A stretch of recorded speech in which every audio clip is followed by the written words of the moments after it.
afternoon, Rotarians. After humor and our luck, we now pass on to something a more serious business about the economic development of our nation. What exactly is the purpose of this topic this morning? Are we future ready? The government is planned on an industrial growth 4.0, and whether this nation is prepared for that. To say that all, we have a panel of speakers who are experts in this field, who will be telling us what this nation can expect. Who else other than our own past District Governor Ganpa to lead this discussion, and a short synopsis about our PDG Ganpa as a non-Rotarian also. An IIT graduate who became an entrepreneur and had a long stint with BHEL at Malaysia. Presently, he is the chairman of Trigen Technologies, and he brought the company out of red, and today it is more than $100+ million. He's also a director in other listed companies and a former president of Southern India Chamber of Commerce, and having taken delegations to Myanmar, Vietnam, and Israel.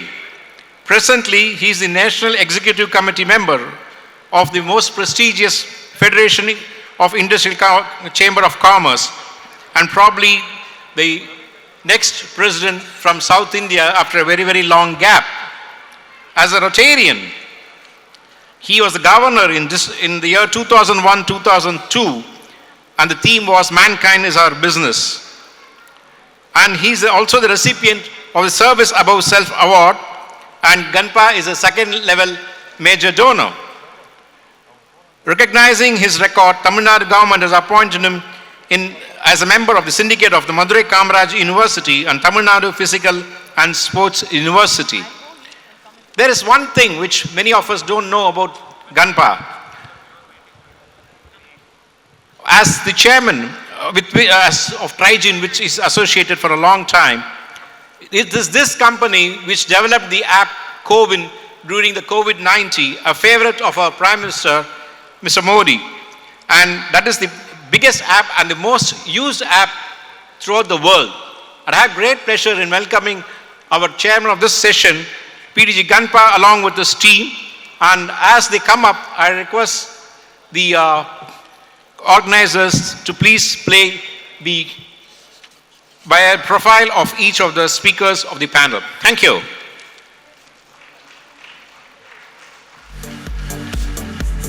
A big round of applause for our panelists, please. Let's have the AV played on the introduction of our panelists. Also, Rotarian PDG Ganapathy Ramachandran.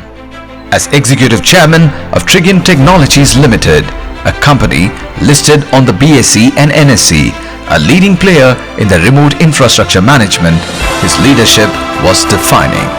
Apart from Trigen and Orient Green Power, Ganapathy also plays pivotal leadership roles as a director of the following companies: Elnet Technologies Limited, Terrasis Technologies Limited. He's also chairman of the US subsidiaries of Trigen Technologies. PDG Rotarian Ganapathy also has rich and varied experience in the field of social services. As a Rotarian for the last 3 decades, he has involved himself fully in programs like eradication of polio and vocational training for young men from poorer sections of our society. He went on to become governor during the year 2001-2002. As governor, he was in the front and center of implementation of Rotary's marquee global program for elimination of polio. He was instrumental in training underprivileged youth with Lawson and Toubro and employed them subsequently.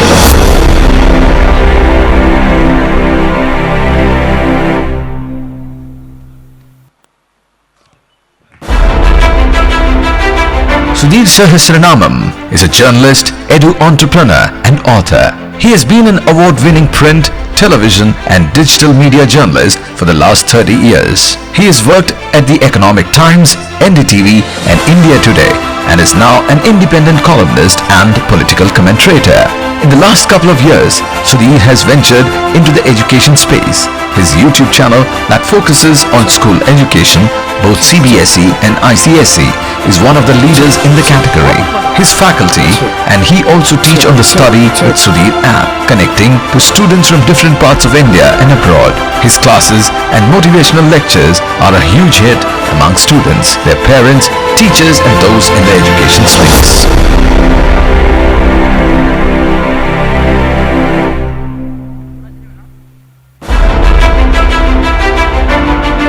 Dr. Prabhu Rajagopal is the faculty in charge Center for Innovation at Indian Institute of Technology, Madras. Trained at IIT Madras, where he did his bachelor's and master's, and Imperial College London for his PhD and postdoctoral studies, Professor Prabhu has expertise in remote non-destructive evaluation and structural health monitoring with a focus on waveguide, ultrasonics and robotics and management of large-scale inspection data sets. Professor Dr. Prabhu is also passionate about technology transfer impacting society, and in this quest has co-founded a number of startup companies that license his IPs. He has 7 granted Indian patents on various practical ultrasonic technology innovations from his group. Recipient of prestigious Early Career Award from academia and industry, and India's top award for young scientists, which is the Swarna Jayanti Fellowship. Dr. Prabhu's work has also been featured widely in popular media.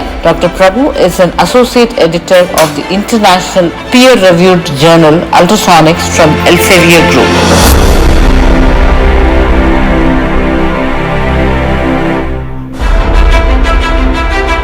Mr. R. Raghutama Rao is the Chief Executive of the Gopalakrishnan Deshpande Center for Innovation and Entrepreneurship, GDC, at IIT Madras. Experienced professional with deep expertise in innovation and entrepreneurship, financial markets and climate change. Former Chief Mentor and member of ICRA, a credit rating and analytical firm in South, and has helped develop many areas of ICRA, including credit rating, management consulting, analytics, IT and research. Raghu has wide consulting experience in areas of public policy, risk, strategy and capacity building. Prior to ICRA, Raghu has worked with Larsen & Toubro Limited and Maruti Suzuki Limited.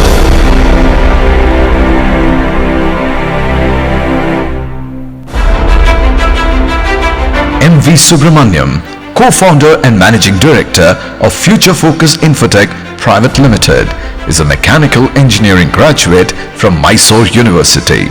Today, Future Focus Infotech Private Limited is an $80 million revenue organization.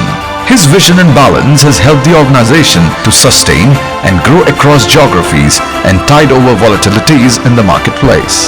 The company has operation in the 4 metros and in major cities across India and has an international presence in Chicago, US and Dubai, UAE.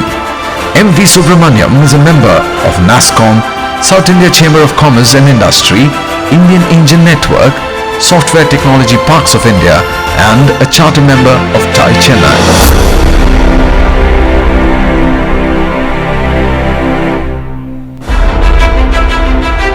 Anant Seshan, CEO and member of the board, 5G Automatica Limited, Chief Innovation Officer, 5G Energy Limited. Over the last 3 decades, Anant has enabled enhanced manufacturing performance in multiple Fortune 500 manufacturers through the use of advanced technology. Of late, he has been an evangelist for the application of 4.0 to SMEs. In particular, he has been involved in 200 plus successful implementations of 4.0 solutions to the SME sector in collaboration with the NRC Canada, Asian Productivity Organization Japan, Center for Industry 4.0 India and MESA South Africa. Anant is presently the Vice Chair and a Board Member of MESA International.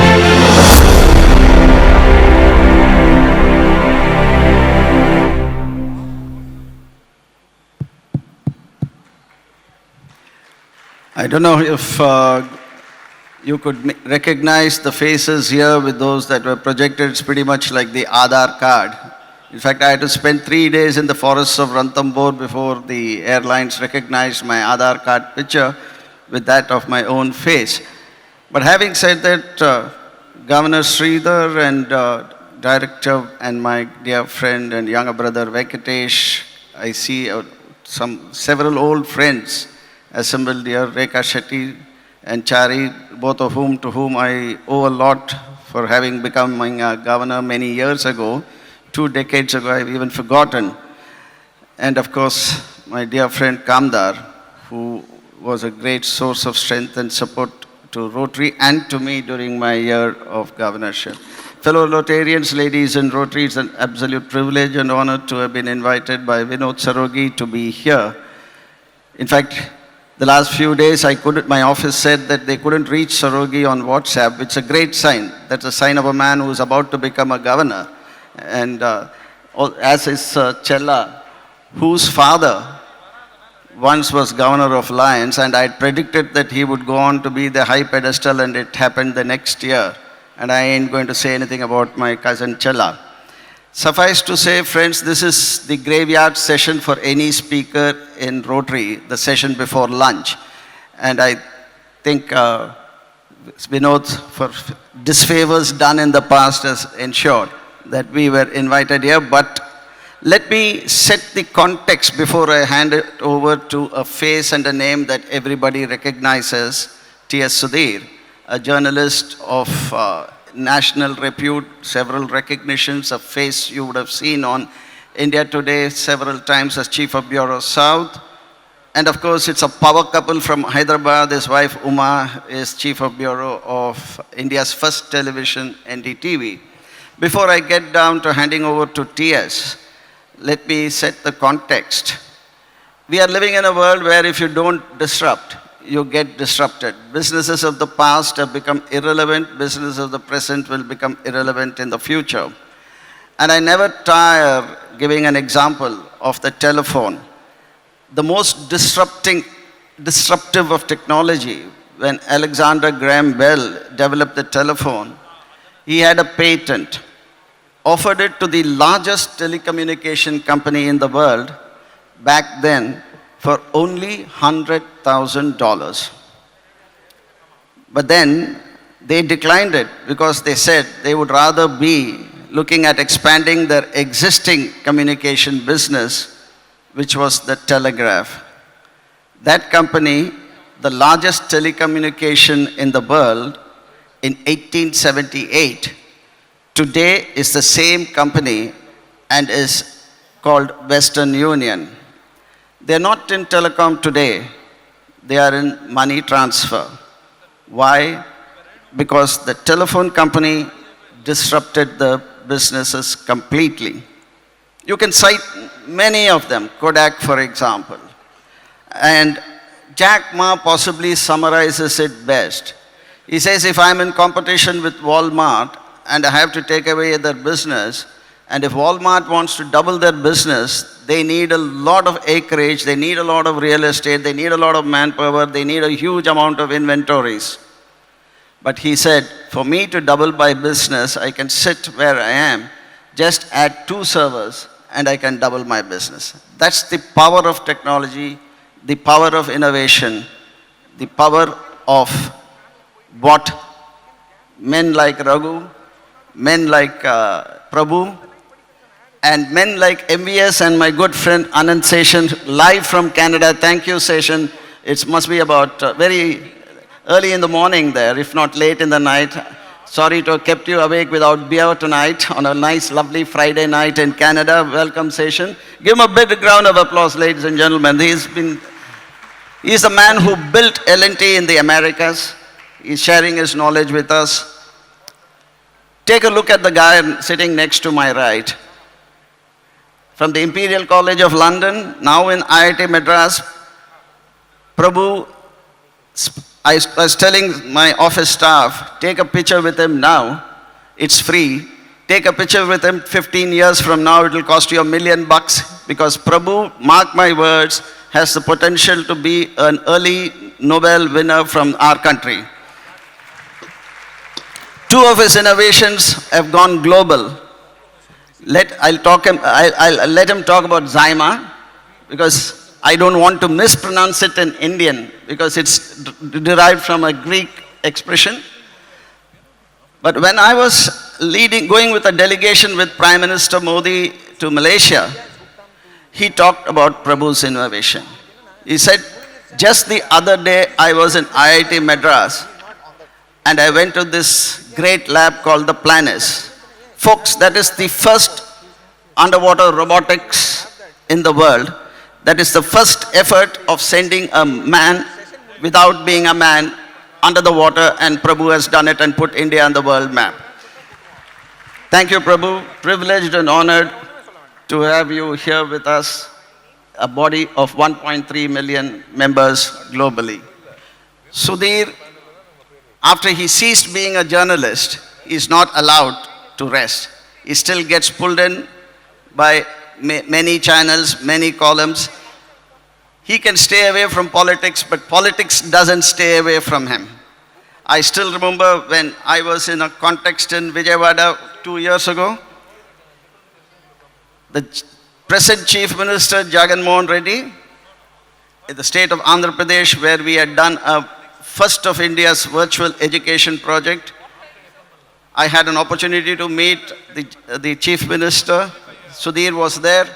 When he saw Sudhir, he abandoned everything else and came running and said, Sudhir, and the warmth with which he held on to Sudhir's hand reflected his deep desire not to make him an enemy, if not declaring him as one of his best friends. That's the power of journalism, that's the power of a great journalist like T.S. Sudhir. Folks, MVS is worth $2 billion. His company is listed in the Japanese stock exchange. It's worth $2 billion. I hope Ambalawanan doesn't go after him for foundation money. Leave him in peace. Raghu runs the Guru Raj, as I said, Deshpande thing. They are all in the hub of innovation. What they do today will affect the world tomorrow. Unlike the atom bomb, their innovations help the world get better than where we are now. I'm privileged to tell you folks that on a per capita basis, on a per square inch basis, 2 plus 1, 3 plus 1, 4 plus 1, 5, you have the highest amount of intelligence quotient present anywhere in the world. Mark my words, these are guys who are set to transform the world and keep us excited for the next 45 minutes, even as T.S. Sudhir takes them on. Because the power of questioning is something only journalists will understand. T.S. Sudhir will bring the best out of them, if not better than the best. T.S., the mic is yours. Thank you so much. Thank you very much, Mr. Ganapathy. Before everyone came in, I actually came into one of the morning sessions here, and then at that time the lady speaker here was speaking about staying in the moment. And then I thought to myself that, okay, she's talking about staying in the moment. We are going to be fast forwarding to the future and asking whether India is future ready. Usually when you hear the word future, you immediately think of astrologers. Now the gentlemen here are not astrologers. You could probably call them techie astrologers, because they are going to tell us whether India is going to be, how India is going to be probably 10 years, 20 years down the line. So I decided to flip the question. Raghu, who happens to be, we go back to 1978. We were neighbors in Delhi, and it's been a pleasure seeing him after so many years. So Raghu, Mr. MVS, Anant and Prabhu, imagine we are in 2042, and I ask you a question, how have the last 2 decades been? Do you think we would be in a position to say that the last 2 decades India rocked it, or India somehow did not kind of make it? What do you think the situation will be 20 years down the line if we were doing a session in 2042? So, I'll get started. Definitely, I am an optimist, and I believe that in 2042 we will say, yes, the last 2 decades have been India's decades, for sure. And there are a lot of reasons for me to believe this. As you rightly said, we are technologists, not astrologers, and we believe in certain trends that are coming up. So when you talk about future, you should say, we should understand what future is, right? So to me, as a technologist, the future is going to be all about more diversity, more inclusion, more connection to the entire world, more technology integration on one hand. On the other hand, we are also going to be extremely resource crunched, whether it is water or air or land or food. We are going to also face serious crisis and shortages in regard to these. Now, India, among all the countries in the world, is the best prepared for these challenges because these future challenges we are already grappling with now. And we are proactively trying to solve these problems, both at the government level and also at the level of startups and enterprises and companies. So, Ganpati sir mentioned about some of the startups from our group. So, Planis, for example, almost 7 or 8 years ago, we started developing tools for robotic inspection of dams and bridges. In those years, people were saying, I can send a human being to do this for 5,000 rupees. But sorry, that's not how we should value human lives. We should be valuing them much more. So in those years, we started this process, which has now become the norm. In fact, the government has issued norms across several sectors where robotic inspection is to be the standard. In this way, we are addressing issues which are going to be future problems already today because we face these crises already today. And India is a vast and a diverse country. Many spiritual leaders have also said in the past that all the problems of the world actually exist in India.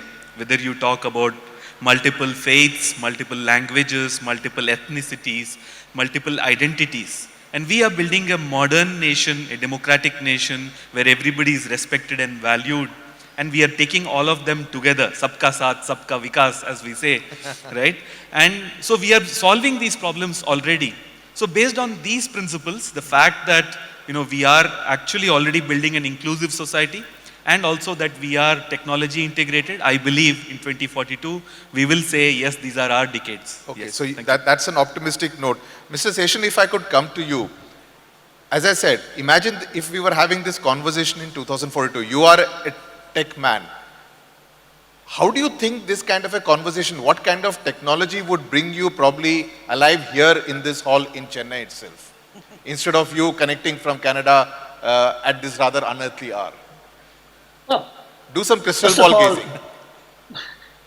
Sure. First of all, thank you very much for the opportunity. It's an absolute privilege to be part of this panel. And I was a Rotarian in the past, Madras South, and I salute each and every one of you for your services. First of all, thank you very much.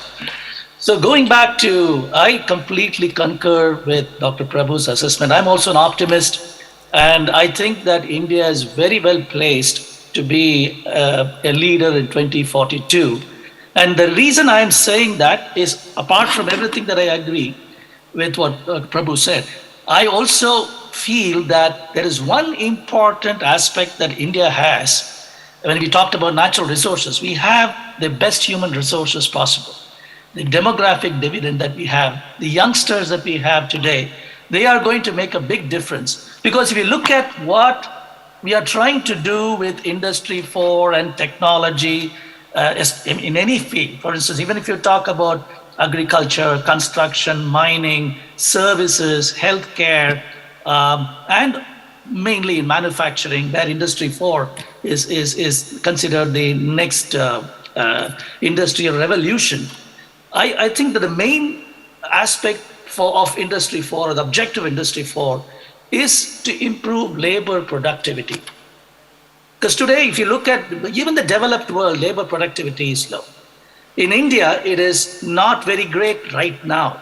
But I'm now talking 2042. In 2042, my labor productivity would have tripled to what it is in 2022. So that is because, the main reason is all of this technology that we are introducing through Industry 4 is going to boost labor productivity. In every company that is going to implement automation, we are going to be able to produce more number of products per hour. The consumers are going to be exposed to more number of products per hour. More number of products are going to be exported every day. And all of that is going to create more economic output. And therefore, the GDP is going to be also sort of going to be increased. So in my opinion, if you look at one of the main reasons why we will be extremely in good shape in 2042, if I were to have this conversation in 2042, I'd be talking about how our labor productivity has tripled or quadrupled in the last 20 years. Okay.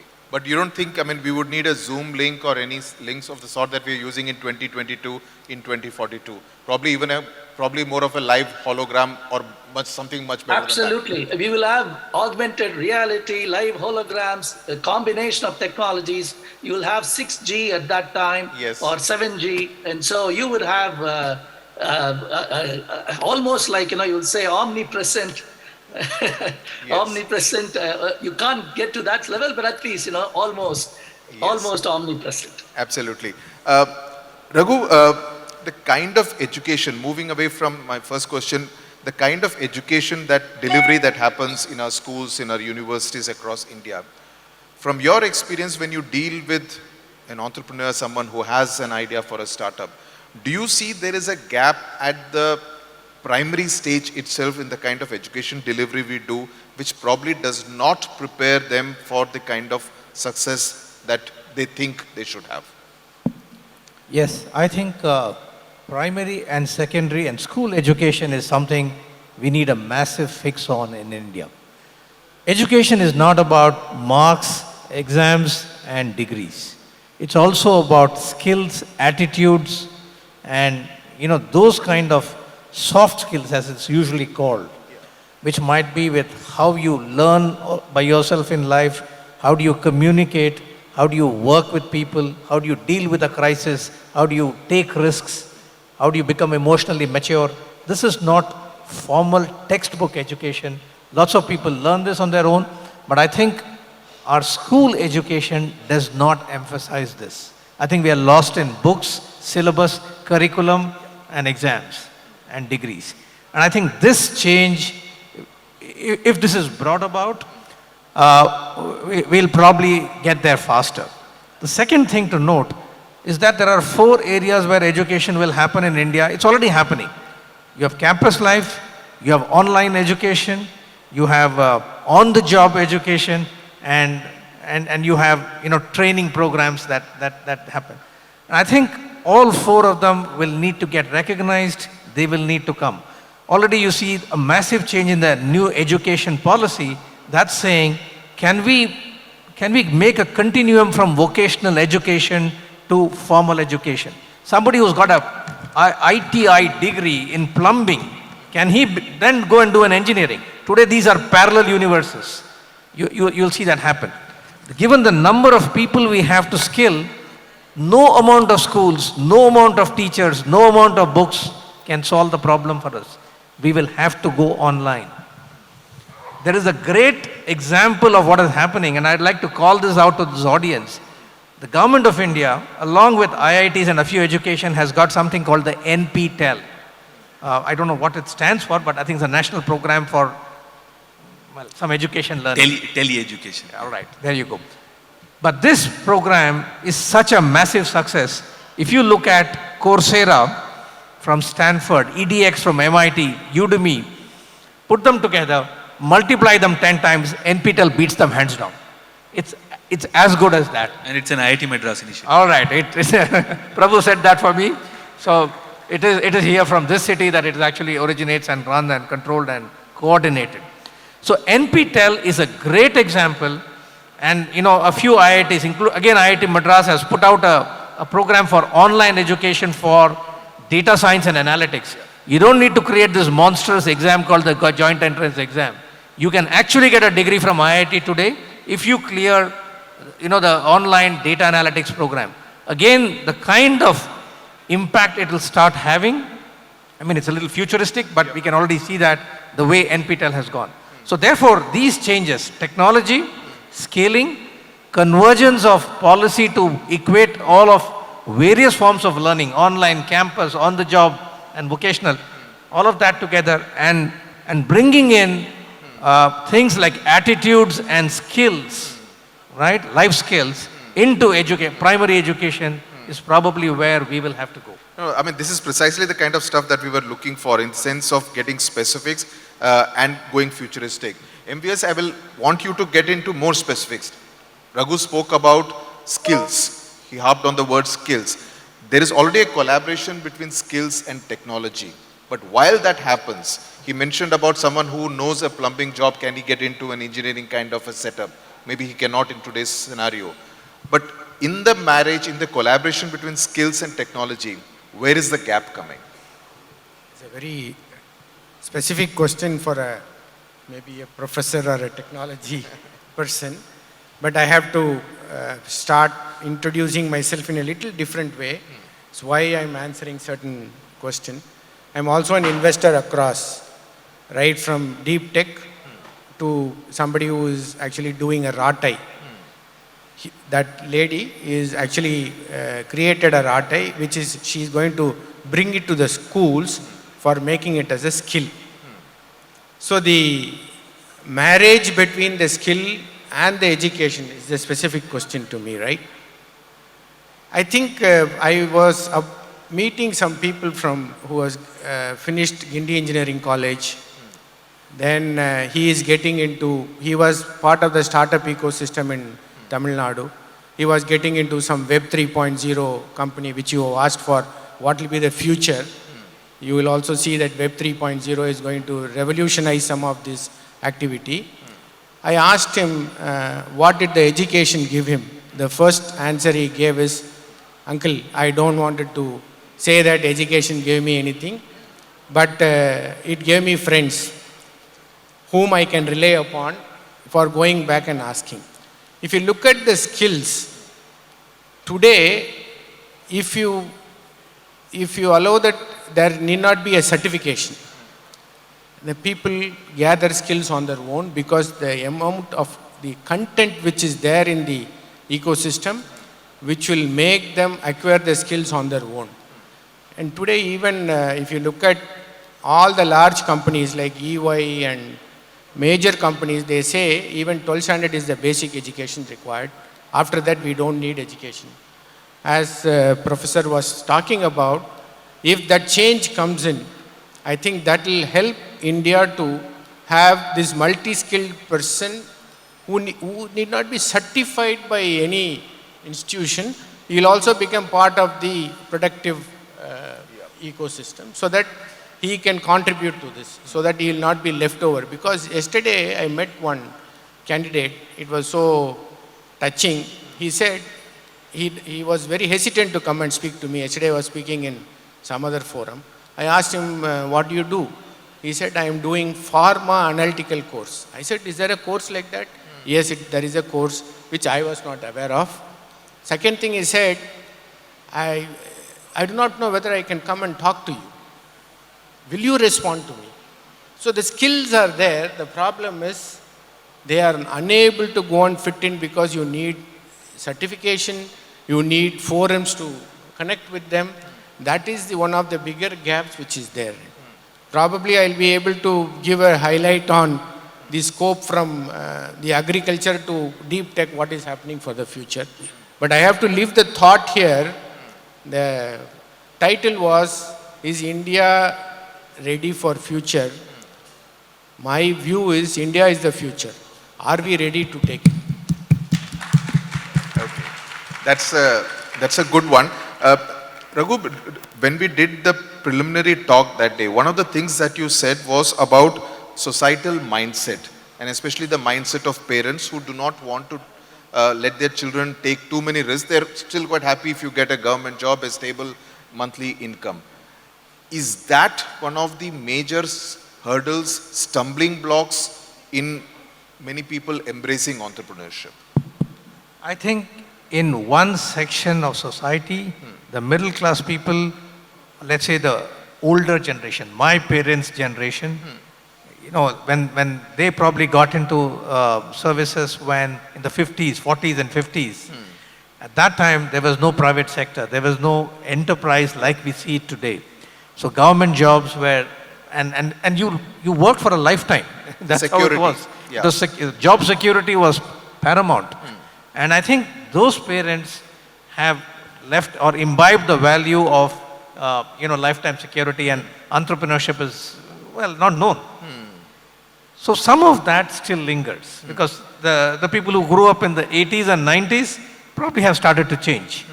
The millennium, of course, don't get it. You know, they go to a startup and if they fail, they come back to a job. So I think one more generation, in the people who were educated in colleges in 60s and 70s, which is largely people like us, maybe 80s as well, you will see this hangover. You know, don't go and, you know, try something which we are not prepared for. Little do they know that the kids are better prepared than the parents were. Right. So I see this as a phenomenon for one more decade maybe, and you'll start seeing this change. One person who kind of defines that millennial spirit is sitting on my right. I mean, he is an entrepreneur in his own right. But I would kind of take what Raghu said to you. Now, he spoke about those kind of apprehensions. But then at the same time, to an optimist like you spoke about, you know, that you are optimistic about 2042 whenever. Given the kind of slogans of Make in India, Startup in India and stuff like that, again, you know, what are the kind of hurdles that you normally see happening? I mean, do they stay as slogans or do they have the potential to be much more than that? I think it's a fantastic question to start with. Yes, I mean, they will not stay as slogans for sure, but there are serious hurdles, as Mr. Raghu said. Tell me 1, 2, 3 hurdles. Yeah, the one is, I think as a nation, we focus on the big picture often, but we are not looking at the micro picture, which is schools. We are investing and creating a lot of new IITs, bigger universities and so on. But the last time I heard of a school chain in an international setting I heard of is like Navodaya, which is 30 years ago. I think that is one of the major hurdles. I think we have to recognize the importance of primary education, secondary education.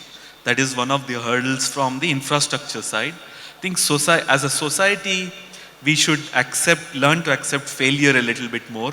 And perhaps that will happen, as he says, over a period. But I think that's one of the serious challenges. Many people don't take up entrepreneurship or don't dare to dream because they're afraid to fail. And there is a sort of societal pressure on not to fail. I think that's another aspect. But entrepreneurship, you see, is the ticket to a glorious future or India as the future of the world? India, as he says, is the future.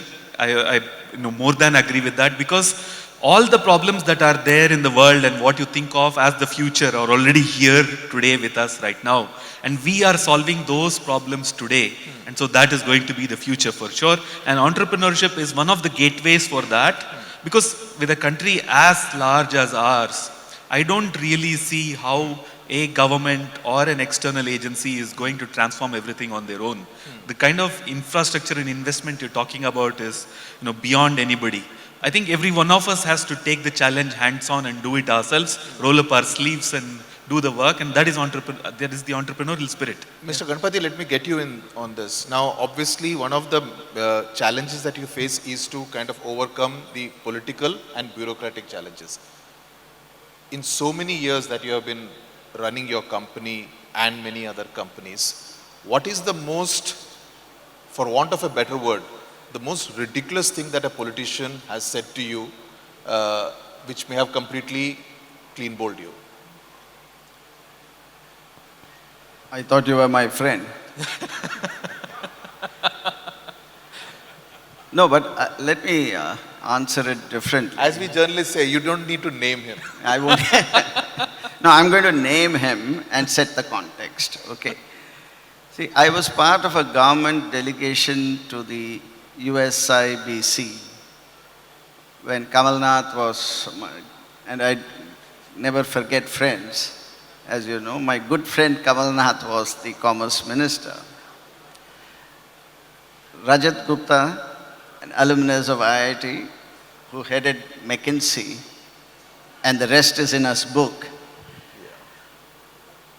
was the president of USIBC. We had industry leaders from the other side, industry leaders from this side, and some who were masquerading as leaders like me were also there. At the end of it, two of us in the delegation didn't speak, and both were in the batch of 77 of IIT Madras. One is better known, one is less known. The better known is Chris Gopalakrishnan. He was representing NASSCOM there, and I was representing the regional chambers. And Kamal Nath turned to Chris, and I was happy he didn't ask me to answer because he was my friend.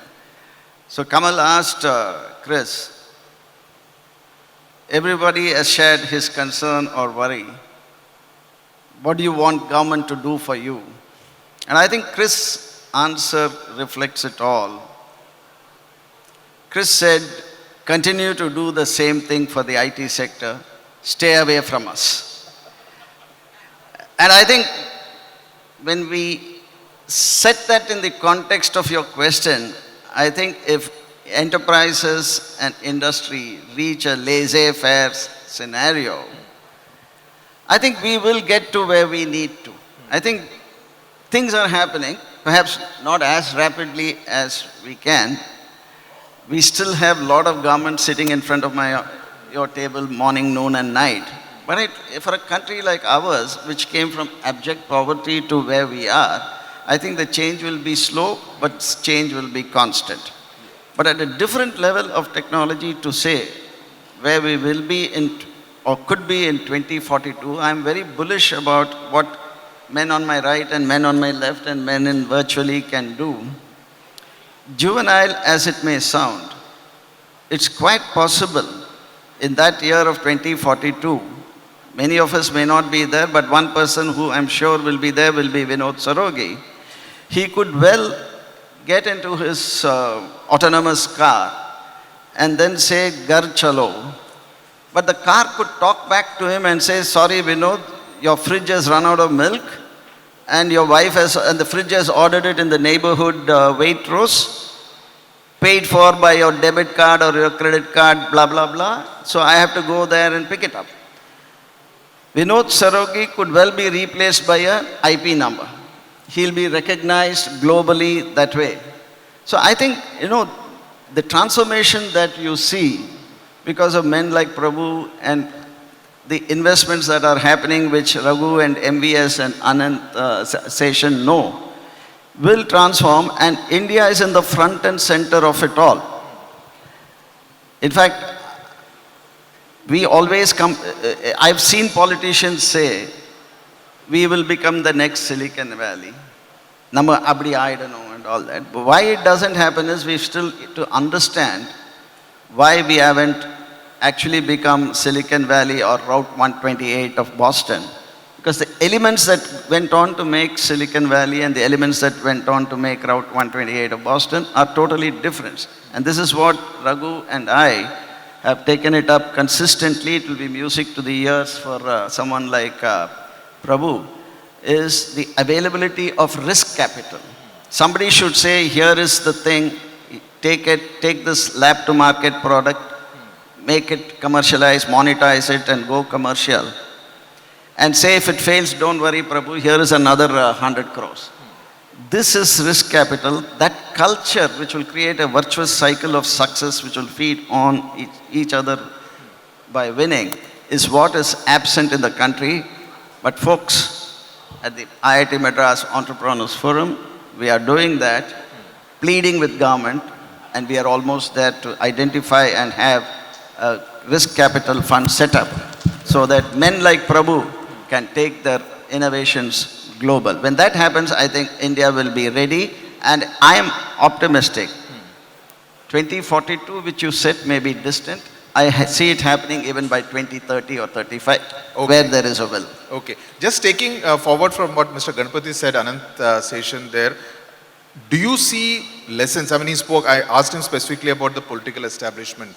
Do you see the political establishment in the West reacting differently from, say, how governments, both central and state governments in India are reacting? Do you see a qualitative difference out there, and whether Indian political establishments have to change and learn in order to make themselves more entrepreneur friendly? Very great question. I think if you look at, I'm going to talk from my own experience, which is in the manufacturing sector, especially in the last 8 years or 10 years, with this Industry 4 revolution. As you all very well know, Industry 4 was first initiated by the German government. And if you look at the major countries today, all of the major countries, each one has an Industry 4 strategy. Every government has realized and recognized that their industry sector has to be made more competitive.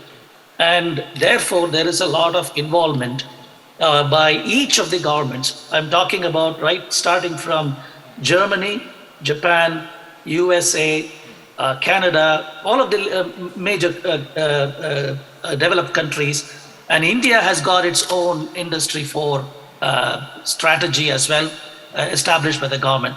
But there are, as you rightly said, qualitative differences between the governments as to how they approach their individual sort of sectors. If I look at comparing the developed versus the developing nations in terms of how we are implementing the strategy, I'm just taking Industry 4 as an example of the digitalization that is happening. Not only in manufacturing, you are also having a lot of advancements happening in the services sector. FinTech is remarkably growing. There is a lot of growth in agriculture. There's a lot of growth in mining. So I'm just taking that Industry 4 as an example. So looking at I would say not the interference, the collaboration of the government with industry, I would say that there is a very concerted effort in the US and in Canada to nurture the small and medium enterprises. So if you look at all of the major manufacturing or the top GDP countries in the world, Right. you will find that about 90 to 95% of the industry are made of small and medium enterprises. Right. There is no Industry 4 revolution without the small and medium enterprises participating in it. Okay. It cannot be, because Industry 4 by definition is an ecosystem centric. Every player in the ecosystem has to be part of it.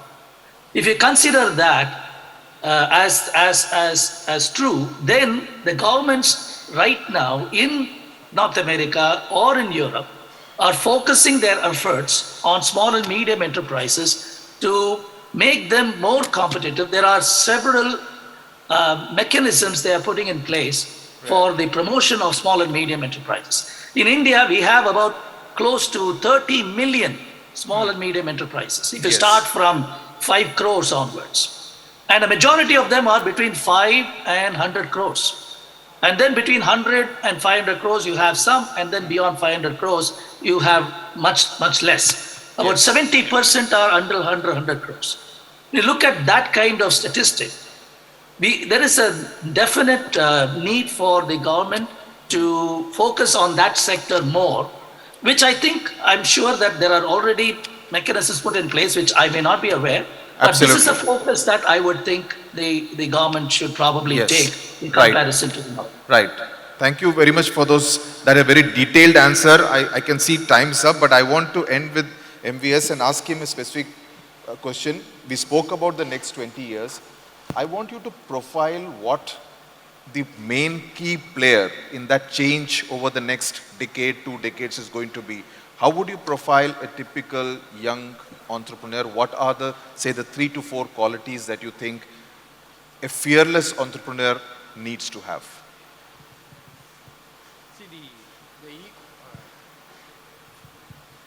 Hello. You are looking at a fearless entrepreneur who is going to be part of this ecosystem. 3 or 4 qualities which you want me to describe. The first is the openness to learn, which should be brought from the schooling, primary school levels. The second is his ability to identify solution for the problem, not grudge about what is not there, and prepare to go to US for further studies, and not to come back. And they initially look at, can I get a job outside in IT and move away from here. And that is something which the entrepreneur quality does not ensure that, should ensure that he has to solve problems for the, first of all, they have to understand the opportunities available in India. The third one is the entrepreneur should be able to comprehend and talk about, see, there are two issues which I see in the entrepreneur who are coming up and pitching to us. One is he is talking about a technology solution, but it is not a solution which is there for the problem which exists. He does not understand the problem. And in India, the problem is very, very unique, and they have to give a solution to the problem, not for the, as solving only the technology issues. The last, not the least, his deep dive into that space and identify the potential information which is required for him to become an entrepreneur. That has to be the, one of the primary qualities which has to be enhanced, because I see many failures now. Failure is not wrong in our, because as we invest, we expect 60 to 70% to fail. We also appreciate when a failed entrepreneur comes back again for funding, because that ecosystem is changing. That is something which is, he has to look for. And the last not but the least, it is not the entrepreneur quality. It is the family of the entrepreneur. Have to allow them to do what the child likes, not to contribute by saying that, no, you have to start earning, you have to get married early, nobody will give you the bride or bridegroom. And that is something which has to change. And I just take this opportunity to say, because it's all most of the Rotarians, but next generation entrepreneurs, if they have to be successful, they have to come through research, deep research. So that has a large potential for us to grow from India. Thank you.